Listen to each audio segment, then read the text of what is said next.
রোদ না থাকলেও কিন্তু গরমে অনেক বেশি, তাই আমি আর আমার বাস থেকে কিন্তু আমার বাইরে বলে থেকে কিন্তু 5 কিলোমিটার দূরে একটা ঝর্ণা আছে, ঝর্ণায় গেলাম কাউদোবার। তো হ্যালো বন্ধুরা, কেমন আছেন? আশা করি সবাই ভালো আছেন। তো আজকে কিন্তু পুরো মেঘ আছে, ঠান্ডা মৌসুম ঠান্ডা। তো চারি সাইডে কিন্তু মেঘ মৌসুমটা কিন্তু খুবই ভালো। তাই আমি আর আমার বাস থেকে কিন্তু রওনা করলাম। আমাদের বাড়ি বলে থেকে 5 কিলোমিটার দূরে একটা ঝর্ণা আছে, ওই পাহাড়টা দেখছি, ওই পাহাড়ের গোড়ার মধ্যে একটা ঝর্ণা আছে। তাই ঝর্ণার মধ্যে কাউদোবার যাবো।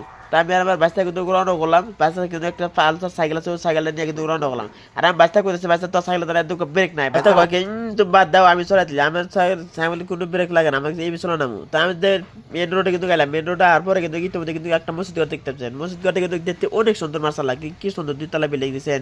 আর কিন্তু এই রাস্তাতে সাইকেল চালাতে গেলে কিন্তু বর্তমানে খুবই একটা ভয় লাগে, কারণ এত গাড়ি চলে মানে আমার গাড়ির মধ্যে নাই আর ব্রেক। এই ব্রেক যদি খালি একবার ফেল হয়ে যায় তাহলে কিন্তু আমরা 2 চাষা হইতে কিন্তু সেটকা। আর একটা সুখবর, এখানে কিন্তু নতুন একটা তেলের ডিপো হয়েছে, আপনি সবাই তেল নিতে পারেন এখানে। তো রাস্তা কিন্তু মৌসুমটা কিন্তু খুবই ভালো। বাচ্চা কিন্তু আমার ভিডিও বারবার খারাপ হচ্ছে, বাচ্চা আমার ভিডিও খারাপ হচ্ছে না। তো দেখতে কিন্তু খুবই ভালো লাগতেছে এই মৌসুমটা। আর রাস্তাঘাটে চলাতে কিন্তু খুবই একটা সুন্দর লাগছে। সাইকেলটা দেন কি সুন্দর পাকা রাস্তা, আর ওই ব্রিজ দেখছেন, এই যে পাহাড় দেখছেন, ইতিমধ্যে কিন্তু পাহাড়ের বগল কিন্তু পৌঁছে গেছি। তো ওই পাহাড়ে গোড়াতে যাবো, যায় কিন্তু বসে একটা জনা গেলে কিন্তু অনেক অনেক মজা। তো সাইকেল মারতে মধ্যে কিন্তু আমার ঠ্যাং টুক বিষ হয়ে গেল, কারণ এত নিচে সাইকেল আমি কিন্তু পাই নাই।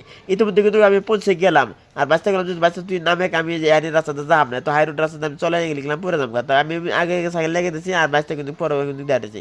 তো আমি সাইকেলটা থুয়ে কিন্তু ইতিমধ্যে আমি রওনা দিলাম। যে পানির আগে দেখি কিরকম ঠান্ডা, তো পানি এত বরফে নাগাল ঠান্ডা, কিন্তু গাওতে কিন্তু অনেক মজা। দেখেন কি সুন্দর একটা দ্বার, আর কি সুন্দর এই দ্বার নাগাল রাইতেছে, আর গুদু গুদু গুদু মাছও আছে এর মধ্যে, বুঝছেন কি সুন্দর পানি দেয়, কি পরিমাণে দা দিছে। আর এটা কিন্তু কাম করে মানে মেলা টাকা খরচা করা না। তো পানিটা কিন্তু দেন উপরে অনেক কি সুন্দর করে পড়ে আছে। ইতিমধ্যে কিন্তু বাচ্চা কিন্তু দৌড়াইছে ওষিটা, যে আমি পানিতে বলতাম আগে আগে তুমি আমাকে ফটো উঠাবা আর আমি ভিডিও করবা। আমি কিন্তু বাচ্চা কিন্তু ইতিমধ্যে পোস্ট দিচ্ছে, আমি কিন্তু আগে পোস্ট দেব না, আমি আগে ভিডিও দিকে নয়। তো কি সুন্দর পোস্ট দিচ্ছে, কি সুন্দর পানি পড়ে আছে, কিন্তু দেখতে কিন্তু অনেক মজা। এটা কিন্তু বেশি দূরে না, এটা কিন্তু আমাদের হেলাবাকুড়ি রাক্ষসে নিয়ে আছে। তো বেশি টাইম লাগবো না, আইতে হাইস আনুগো বাড়ি বলে থেকে হাইস হলে 10 মিনিট টাইম লাগবো। তো এই যদি আপনার যদি বোরিং লাগে বাড়িতে, তাহলে ইতিমধ্যে কিন্তু এখানে আসে আর কিন্তু ঘুরে যেতে পারেন। দেখেন কি সুন্দর মৌসুম, আমরা পানিটা কিন্তু খুবই ভালো। আর কিন্তু খাওয়া সাওয়া হবেন, পানির সাথে কিন্তু ইতিমধ্যে পুরোভাবে খাওয়াবেন। পানিটা কিন্তু অনেক অনেক স্বাদ, তার মানে মিঠা মিঠা পানি লাগে।